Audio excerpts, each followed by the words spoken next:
والصلاة والسلام على خاتم الأنبياء والمرسلين وعلى آله وأصحابه وأزواجه وعلماء ملته أجمعين، أما بعد، فأعوذ بالله من الشيطان الرجيم. بسم الله الرحمن الرحيم. قال الله تبارك وتعالى في القرآن المجيد والفرقان الحميد: إن الله وملائكته يصلون على النبي يا أيها الذين آمنوا صلوا عليه وسلموا تسليما. الصلاة والسلام عليك يا رسول الله، الصلاة والسلام عليك يا حبيب الله، الصلاة والسلام عليك يا شفيع المذنبين، الصلاة والسلام عليك يا رحمة للعالمين، الصلاة والسلام عليك يا سيدي يا خاتم النبيين، الصلاة والسلام عليك يا سيدي يا جد الحسن والحسين. مولاي صل وسلم دائما ابدا على حبیبک خیر الخلق کلہم. حمد و صلوات کے بعد قرآن و سنت کی روشنی میں جہاد کے متعلق ہم احکام اور اس کی اہمیت و فضیلت سیکھ رہے ہیں. آپ اگر کسی شعبہ میں تجارت کرنا چاہتے ہوں، ایک آیت کو سمجھانے کے لیے تمہید ہے، تو اس شعبے میں آپ کے ضلع میں جو سب سے بڑا تاجر ہو، کہ پورے ضلع میں ہر شخص جانتا ہے کہ یہ واقعی اس شعبے کا بہت بڑا تاجر ہے. آپ کو کوئی بندہ کہے جی آپ شروع کریں، آپ کی ساری رہنمائی وہ کرے گا، بس صرف آپ نے پیسہ لگانا ہے، باقی سارا کچھ وہ آپ کی رہنمائی کرے گا.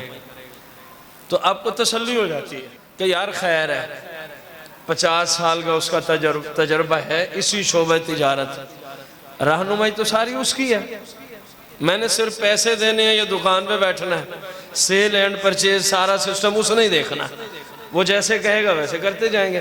تسلی ہو جاتی ہے کہ نہیں ہو جاتی؟ حالانکہ وہ آپ جیسا ایک عام انسان ہے، ایک بشر ہے، عام بندہ ہے.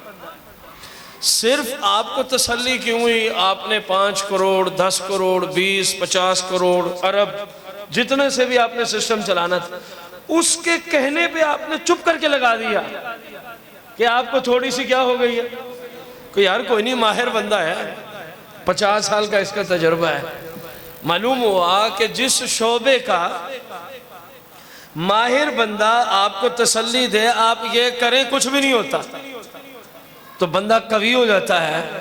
تو کیا خیال ہے اگر کسی تجارت کے بارے میں رب العالمین فرمائے کہ میں تمہیں کہتا ہوں یہ تجارت کر دو، تو پھر بندے کو سوچنا تو نہیں چاہیے نا. اب آئیے قرآن کو ایسا ہی مفہوم ہمیں ذکر فرما رہا ہے. اللہ رب العزت ارشاد فرماتا ہے: یا ایھا الذین آمنوا، اے ایمان والو، حل ادلکم، حل یہ استفہام کے لیے آتا ہے عربی گرامر. حل کیا، ادلو واحد متکلم کا صیغہ ہے، کیا میں تمہیں نہ بتا دوں؟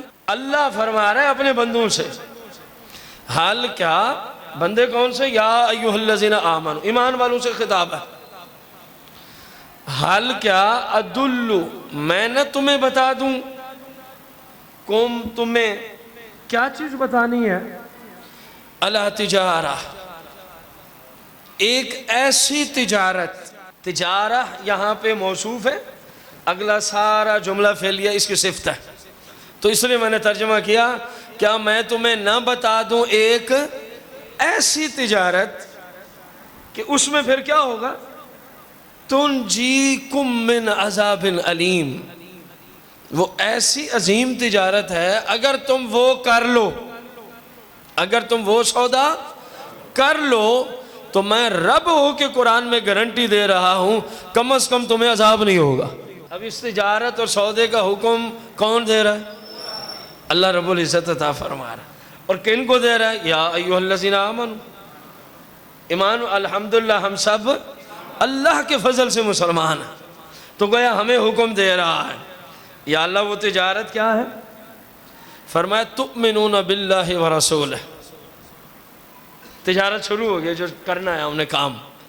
تؤمنون باللہ ورسولہ، ایمان لے آؤ اللہ پر اور اللہ کے. الحمدللہ وہ ہمارے پاس موجود ہے.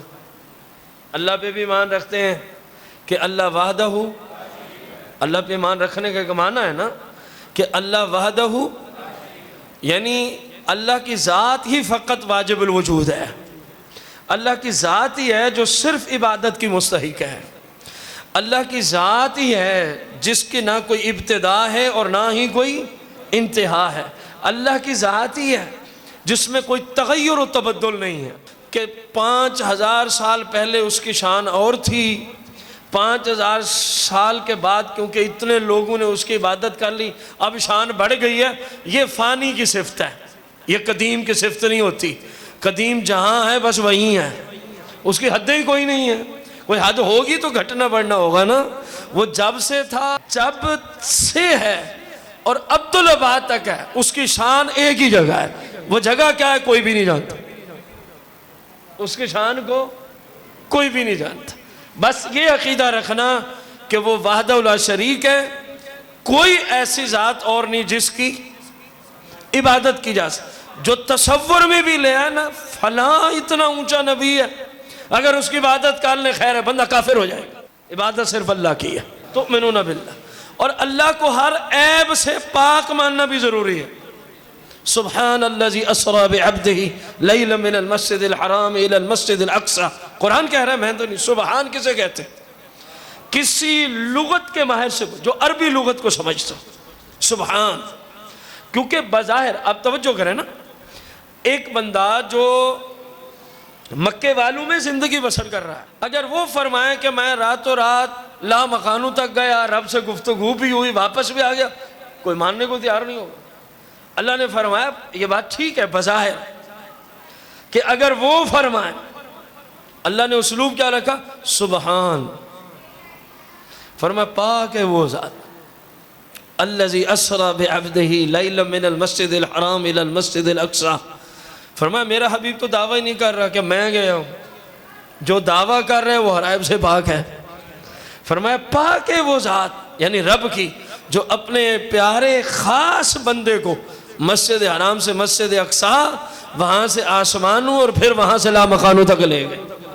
تو اللہ ہر عیب سے پاک ہے۔ تؤمنون باللہ، تجارت اللہ بتا رہا ہے، اللہ پر ایمان رکھنا، ورسولہ، اور اللہ کے رسول پر۔ اللہ کے رسول پہ ایمان کیا ہے؟ کہ اللہ کے عبد خاص ہیں، اللہ نے انہیں پیدا فرمایا ہے، وہ اللہ کی مخلوق ہیں، اللہ کی مخلوق ہیں، اور ہر عیب سے اللہ نے انبیاء کو پاک بنایا ہے۔ اللہ نے انہیں ہر عیب سے پاک بنایا ہے، اور اللہ نے انہیں ہر نبی کو بڑی شانیں عطا فرمائی ہیں، اور سارے نبیوں کے افسر و سردار و سید اور سارے نبیوں سے اعلیٰ ذات جو ہے وہ اللہ نے اپنے فضل سے ہمیں عطا فرمائی ہے۔ یہ سرکار مدینہ پہ ایمان ہو گیا۔ پہلی بات فرمائی اللہ رسول پہ ایمان لے آؤ، اور ساتھ ہی پتہ ہے کیا تجارت کون سی ہے؟ یا ایھا الذین آمنوا هل ادلکم علی تجارہ تنجیکم من عذاب علیم، میں رب تمہیں نہ بتا دوں ایسی تجارت، ایسا سودا کہ اگر تم وہ کر لو تو جہنم سے بچ جاؤ، وہ تجارت تمہیں جہنم سے بچا لے۔ اللہ رسول پہ ایمان لے آئے۔ ظاہر ہے کوئی بھی نیکی ہو اس وقت تک نہیں ملتی جب تک بندہ مسلمان نہ ہو، یار یہ تو آپ کو پتہ ہی ہے۔ اب جو کچھ سکھ آ کے آپ ہی طرح نماز پڑھ لے اس کو ثواب ملے گا، کیونکہ سکھ کافر ہے۔ ان کا بڑا بھی کافر تھا، اس کو صاحب محب نہیں کہا کرو، کافر صاحب نہیں ہوتے۔ سمجھ آ رہی ہے؟ بہت سارے ہمارے بندے نہیں جی وہ او بھائی جو اللہ رسول کو نہیں مانتا وہ جو مرضی ہو ہمارے ہاں تو کافر ہے، بات ختم ہو گئی۔ ہندو آپ ہی کی طرح صبح سے لے کر شام تک روزہ رکھ لے تو ثواب ملے گا؟ کیوں؟ اس نے بھی تو آپ والا ہی کام کیا ہے، نہ اس بیچارے نے کھایا ہے، نہ پیا ہے، نہ بیوی کے پاس گیا ہے۔ روزے کی نیت کے ساتھ 3 کاموں سے رکنے کا نام ہی روزہ ہے نا۔ کھاتا نہیں، پیتا نہیں، بیوی کے پاس جاتا نہیں، افطاری کے ٹائم تک 3 کام کیا لیکن ثواب نہیں ہے۔ کیونکہ جو میں سمجھانا چاہ رہا ہوں کوشش کریں کہ آیت کا اسلوب سمجھنے کی کوشش کریں۔ اب اللہ نے سب سے پہلے اس تجارت میں رکھا تؤمنون باللہ ورسولہ، اس کے بغیر تو کسی نیکی کا شرط اول ایمان ہے۔ فرمایا جب ایمان لے آؤ تو اب اس تجارت کا جو آپ کو جہنم سے بچائے گی اس کا آرڈر کیا دیا؟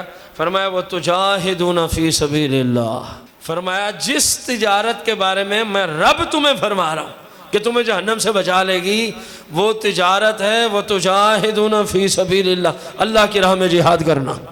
بِأَمْوَالِكُمْ، تمہارے مال کی ضرورت پڑے جہاد میں تو اس کو پیش کر دینا، وَأَنفُسِكُمْ، اور اگر تمہاری ضرورت پڑ جائے تو اپنے آپ کو بھی پیش کر دینا۔ جہاد کیسے کرنا ہے؟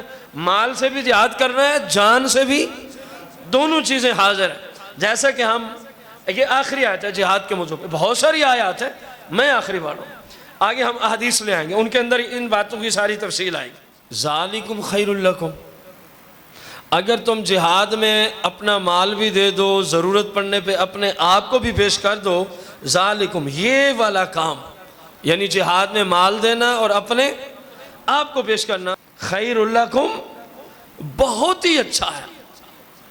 کئی مبالغے ہیں خیر کے اندر، بہت ہی اچھا ہے۔ کب؟ ان کنتم تعلمون، اگر تم کچھ جانو تو۔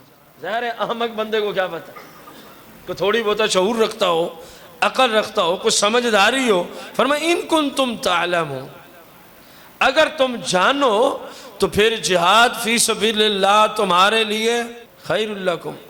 تم سوچ نہیں سکتے، ساری کائنات کے مفسرین قرآن، ساری کائنات کے مفتیان اسلام، ساری کائنات کے شیخ الحدیث، یہ اکٹھے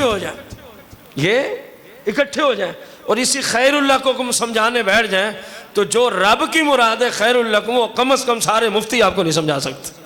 یہ اتنی بڑی فضیلت ہے۔ مزید فرمایا، ظاہر ہے جہاد پہ جانے سے پہلے ممکن ہے بندے نے کوئی اونچ نیچ بھی کی ہو، بندے جو ہوئے، اب بندے کے ذہن میں سوال آ گیا، اللہ تیرا قرآن کہتا ہے جہاد میں آ جاؤ سب کچھ ختم ہو جائے گا، تمہارے لیے بہتر ہے جان مال جب جہاد میں دے دو، میں نے تو فلاں فلاں گناہ بھی کیے تھے، فرمایا یغفر لکم، جہاد میں آنا تیرا کام ہے، پچھلے سارے معاف کر دوں گا، الا الدین۔ یہ سرکار نے خود فرمایا، آگے حدیث آ رہی ہے، فرمایا مجاہد فی سبیل اللہ جہاد کرتے کرتے جو شہید ہو جائے، سارے گناہ اس کے خون کے قطرے زمین پہ گرنے سے پہلے معاف ہو جاتے ہیں، الا الدین، لیکن قرض کا ذمہ اس کے ذمہ باقی کھڑا رہتا ہے۔ اسی سے اندازہ لگانا کہ قرض کتنی بڑی چیز ہوگی، الا الدین، یہ حدیث فرمایا معاف کر دیں گے، یغفر لکم ذنوبکم، تمہارے کیا معاف کر دیں گے؟ گناہ۔ وَيُدْخِلْكُمْ، کون داخل کرے گا تمہیں؟ مجاہد فی سبیل اللہ کو کون داخلہ عطا فرمائے گا؟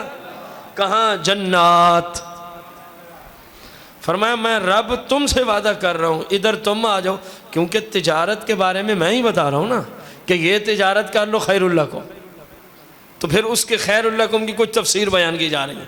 فرمایا میں رب تمہیں کہاں داخل کروں گا؟ جنت میں داخل کروں گا، تجری من تحتها الانہار، وہ جنت ایسی ہے جس کے نیچے نہریں رواں دواں ہیں۔ آپ نے دیکھا ہے قریبی ہمارے نہر، میدان کی سطح سے نہر ہمیشہ کھدائی والے سسٹم میں ہوتی ہے، لیکن اللہ کا نظام کہ جنت کی نہروں میں کھدائی نہیں ہے، ایسے ہی فرش کے اوپر ہی چلیں گے، اور جس نہر کی جتنی چوڑائی کا حکم ہے بس وہ وہیں تک رہے گی، مجال ہے کہ ایک ذرا برابر بھی آگے پیچھے وہ دودھ چلا جائے، ذرا برابر بھی آگے پیچھے وہ سلسبیل چلا جائے، ذرا برابر بھی آگے پیچھے وہ شراب کی نہر چلی جائے، جہاں تک آرڈر ہوگا وہیں تک، کھدائی سدائی نہیں ہے، ایسے ہی چل رہی ہوں۔ فرمایا وہاں تمہیں داخل کروں گا جہاں نہریں جاری ہیں، وَمَسَاكِنَ طَيِّبَةً فِي جَنَّاتِ عَدْنٍ، وَمَسَاكِنَ طَيِّبَةً۔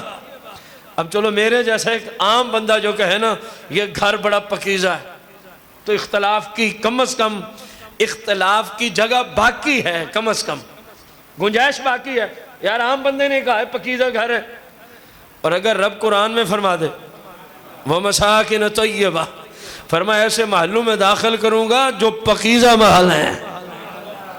کیسے محل ہیں جناب؟ یہ جنتی محلوں کی بات ہو رہی ہے۔ میرے آقا علیہ السلام کی حدیث کا مفہوم ہے، ایک بندہ اپنے ہاتھ میں اگر عصا رکھتا ہو، سٹیک، سوٹا، لکڑ، اس کو ایسے رکھیں آپ، کتنی جگہ لے لے گی؟ یار آپ نے نہیں دیکھا بزرگ سوٹے ساتھ چل رہے ہوتے، کتنی جگہ لے لے گی؟ چوڑائی میں 2 انچ 3 انچ، زیادہ تو نہیں لیتے، لمبائی میں اگر وہ 4 فٹ ہے تو 4 فٹ جگہ لے گی، 5 فٹ ہے تو حدیث سننا، فرمایا جنت کی اتنی جگہ جس میں صرف جس سوٹی کو پکڑ کے بندہ چل رہا ہے اس کو رکھا جائے، اس کے نیچے کتنی جگہ آئے گی؟ فرمایا وہ جگہ تمہاری ساری کائنات سے زیادہ قیمتی ہے، اور وہاں کا ایک ایک محل تیرے پورے ملک سے بڑا ہے۔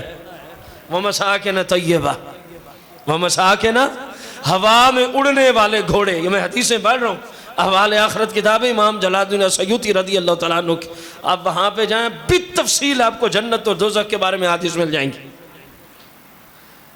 جنت کے گیٹ کی بات کرو، کوئی بھی گیٹ ہو اس کے دو سرے ہوتے ہیں، یہ اور یہ، تو فرمایا ہوا میں اڑنے والے نورانی گھوڑے جو جنت میں آپ کی سواریاں ہوں گی، وہ ایک سرے سے اڑنا شروع کرے نا بندہ اس کے اوپر بیٹھ کے، 40 سال کا عرصہ لگ جائے گا، گیٹ نہیں ختم ہوگا جنت کا۔ وَمَسَاكِنَ طَيِّبَةً، میں نے آگے جانا ہے ورنہ باتیں تو بہت ساری تھیں۔ تو اللہ تمہیں اس تجارت کے عوض میں پاکیزہ محل بھی عطا فرمائے گا، فی جنات عدن، رہنے کے مبارک باغات میں لے جائے گا۔ ذالک الفوز العظیم، اللہ فرما رہا ہے یہ سب سے بڑی کامیابی ہے۔ ہماری کامیابیاں کیا ہیں آپ سب کو پتہ ہے، میں کئی بار ذکر کر چکا ہوں، اور رب کا قرآن جسے کامیابی اور ذالک الفوز العظیم، کل اکیلا عظیم نہیں، العظیم ہوتا نا، حمد للہ تعالی، الف لام سمجھا رہا ہوں، عظیم اور العظیم کا فرق، حمد للہ تعالی، اللہ کے لیے تعریفیں۔ اب کیا ترجمہ لکھا ہوتا ہے سورہ فاتحہ کے شروع میں؟ سب یا تمام؟ تمام تعریفیں اللہ کی، یہ حمد کی وجہ سے نہیں ہے، سب اور تمام، الحمد، یہ الف لام کا ترجمہ ہے جناب۔ الف لام کی کئی قسمیں ہیں، یہاں پہ جو الف لام ہے العظیم پہ بھی وہی ہے، فرمایا تمام تعریفیں اللہ کے لیے ہیں۔ یہاں پہ فرمایا ذالک الفوز العظیم، تمام کامیابیوں سے بڑی کامیابی یہ ہے۔ کون سی؟ اللہ کا حکم مان کے زندگی گزارنا۔ جہاد کا حکم بھی تو اللہ ہی دے رہا ہے نا۔ میرے رب نے جس چیز کو سب سے بڑی کامیابی فرما دیا ہو، اس نیکی کے مد مقابل اور کوئی نیکی ہو سکتی ہے؟ اور وہ کیا ہے؟ فرمایا میری راہ میں جہاد کرنا۔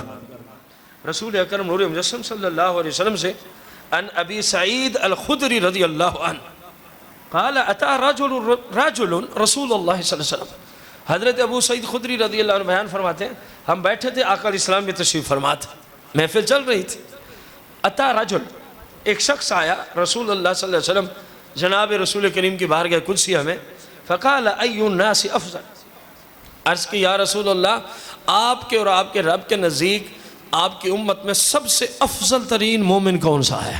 قال، جواب سنیے، میرے آقا فرماتے ہیں مؤمن یجاہد بنفسہ ومالہ فی سبیل اللہ تعالی، فرمایا تو نے پوچھا ہے نا میری امت میں سب سے عظیم شخصیت کون سی ہے، سب سے افضل شخص کون سا ہے؟ فرمایا مؤمن، وہ مومن سب سے افضل ہے، یجاہد، جو جہاد کرتا ہے، بے نفس ہی، اپنی جان کے ساتھ، ومالہ ہی، اور اپنے مال کے ساتھ، فی سبیل اللہ، کس کی راہ میں جہاد کر رہے ہیں؟ اللہ کی راہ میں جہاد۔ ان سلمان رضی اللہ عنہ قال سمعت رسول اللہ صلی اللہ علیہ وسلم، میرے آقا علیہ السلام سے حضرت سلمان نے سنا، جناب نے ارشاد فرمایا رباط یوم و لیلہ، ہم تو رات کو سکون سے سوئے ہوتے ہیں نا، آپ کے ملک کے جو چاروں طرف بارڈر ہیں وہاں پہ رات کو کوئی ہوتا ہے یا نہیں ہوتا؟ اوہ آپ کو پتہ ہے آپ کنجوسی کر رہے ہیں، کوئی ہوتا ہے وہاں بارڈروں پہ؟ نہیں ہوتا۔ کون کھڑے ہوتے ہیں؟ خیال کرنا، ایک کچھ لوگوں کے لیے جملہ تھا، خیال کرنا، وہاں پہ کون کھڑے ہوتے ہیں؟ اور یار پاکستان کی فوج کھڑی ہوتی ہے، پریشان کیوں ہو رہے ہیں؟ حدیث جن کی فضیلت بیان کر رہی ہے، آپ کیوں کنجوسی کر رہے ہیں؟ جو بھونکتا ہے فوج کو وہ جانے اور اس کی جہنم جانے۔ تو رات کو اے سی میں مزے لے رہا ہے اور وہ ساری رات وہاں پہ تیری حفاظت کے لیے کھڑا ہے، اور اسی کے خلاف زبان کھولنا یہ کسی عقل مند انسان کا کام ہے؟ میں اس فوج کی بات کر رہا ہوں جو اسلام اور وطن عزیز کی خیر خواہ ہے۔ اب سنیے آپ کے آقا علیہ السلام نے کیا فرمایا اس فوجی کے بارے میں، رباط یوم و لیلہ، فرمایا صرف ایک دن اور ایک رات، اسلامی ملک کی سرحد پر پہرا دینا خیر من صیام شہر و قیام. میں آپ کو سادہ لفظوں میں حدیث کا ترجمہ سنا دوں. فرض کرتے ہوئے محرم شریف کی حدیث کا ترجمہ سمجھانے کے لیے تمہید. پہلی تاریخ کو ایک بندہ نے روزہ رکھنا شروع کیا. دن کو روزہ رکھتا ہے اور ساری رات اللہ کی عبادت میں کھڑا ہو جاتا ہے. سفر کی پہلی تاریخ تک پورا مہینہ ایک مسلمان ہر روز نفلی روزے، فرض تو ویسے ہی فرض ہے ہمارے اوپر، پورا مہینہ دن کو روزہ رات کو قیام. فرمایا کوئی مسلمان اسلامی ملک کی اسلامی سرحد پر ایک دن اور ایک رات، یہ رسول اللہ کا فتویٰ ہے، صرف وہاں پہ کھڑا رہے، کچھ نہ پڑھے. 5 نمازیں تو فرض ہی ہیں نا ہر ایک پہ، ان کی بات نہیں، صرف کھڑا رہے. فرمایا تیرے پورے مہینے کے روزے، پورے مہینے کی رات کی عبادات اور ریاضات تجھے اتنا ثواب نہیں ملے گا جتنا اللہ اس فوجی کو ثواب دیتا ہے جو صرف 24 گھنٹے اسلامی سرحد پہ کھڑے ہو کے حفاظت اور پہرا دے رہا ہے. یہ فضیلت کون بیان کر رہا ہے؟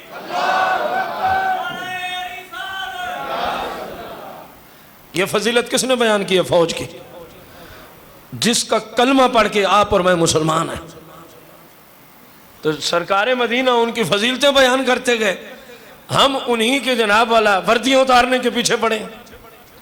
سرکار مدینہ ان کی شانیں بیان کر رہے ہیں، ہم اپنی زبانوں کو ان کے خلاف بول کے گندا کر رہے ہیں. کوئی ایک مہینہ تو بھی جانا اس بارڈر پہ، دن رات وہاں جا کے، اور پھر نہیں جی تنخواہ نہیں لیتے. اچھا کتنی تنخواہ ہوتی؟ ایسے سپاہیوں کتنے؟ کوئی 36,000 37,000 38,000 39,000 40,000. مزدور بھی سے زیادہ کما رہا ہے. یہ تنخواہ ہے. کون سا کوئی 10 لاکھ روپے اس کو حکومت دے رہی ہے؟ ہر وقت اپنی جان کو ہتھیلی پہ رکھ کے کھڑا. سمجھ آ رہی ہے کہ نہیں آ رہی؟ الغز ہمارے آقا علیہ السلام نے فرمایا جو مسلمان، اب تو ظاہر ہے ملک کے اندر ایک شعبہ ہے فوج کا شعبہ، تو ترجمہ اس طرح کریں گے، جو مسلمان فوجی اسلامی سرحد پر ایک دن اور ایک رات صرف پہرا دینے کی غرض سے کھڑا ہو جائے، اور دوسری طرف ایک بندہ پورے مہینے کے روزے بھی رکھے اور پورا مہینہ رات کو 1 منٹ کے لیے سوئے نہیں، اللہ کی عبادت میں کھڑا رہے، فرمایا اس کے برابر نہیں. جس نے پہرا دیا کئی گنا رب اس کو زیادہ اجر و ثواب عطا فرماتا ہے. رسول اکرم نور مجسم صلی اللہ علیہ وآلہ وسلم مزید ارشاد فرماتے ہیں اگر وہ اسی حالت میں فوت ہو گیا وَإِن مَاتَ جَرَا عَلَيْهِ عَمَلُهُ الَّذِي كَانَ يَعْمَلُ، اگر وہ سرحد پہ پہرا دیتے دیتے خود بخود فوت ہو گیا. ایک تو ہے نا کافروں نے گولی چلائی شہید ہو گیا، وہ تو بات الگ، ویسے تبھی موت آ گئی. تو فرمایا اب قیامت تک پتہ ثواب کتنا ملے گا اس فوجی کو؟ فرمایا جو ثواب پہرا دینے پہ روزانہ مل رہا تھا نا، اب قیامت تک اس فوجی کی قبر میں رب روزانہ وہی ثواب پیش فرماتا رہے گا. اب کروڑوں دیگیں بھی لگا لیں تو جو رب اس کو ثواب دے اس کے برابر آپ نہیں پہنچ سکتے. سمجھ آ رہی ہے کہ نہیں آ رہی؟ یہ جہاد کی وجہ سے ساری فضیلت ہے، جہاد کی وجہ سے ساری بہاریں ہیں. نبی اکرم صلی اللہ علیہ وآلہ وسلم ارشاد فرماتے ہیں، فرمایا کہ جو مسلمان، یعنی آج کے دور میں کہیں تو جو فوجی اسلامی سرحد پہ پہرا دے رہا ہے، اسلامی سرحد کی حفاظت کے لیے کھڑا ہے، اللہ رب العزت اس کے عمل میں قیامت تک اضافہ ہی فرماتا رہے گا، ترقی پذیر رہتا ہے، یعنی اضافہ ہی فرماتا رہے گا. اور مزے کی بات یہ ہے میرے آقا کا یہ فرما فَإِنَّمَا يُنَمَّ لَهُ عَمَالُهُ إِلَى يَوْمِ الْقِيَامَةِ، اس کا اعمال قیامت تک بڑھتا ہی رہے گا. وَيُؤَمَّنُ مِنْ فِتْنَةِ الْقَبْرِ، اور جب ایسا بندہ جس نے اسلامی سرحد پر حفاظت کی ہو وہ مار کے اپنی قبر میں آئے گا، میرا رب اس کو قبر کے عذاب سے محفوظ فرما دے گا، میرا رب اس کو قبر کے عذاب سے محفوظ فرما دے گا.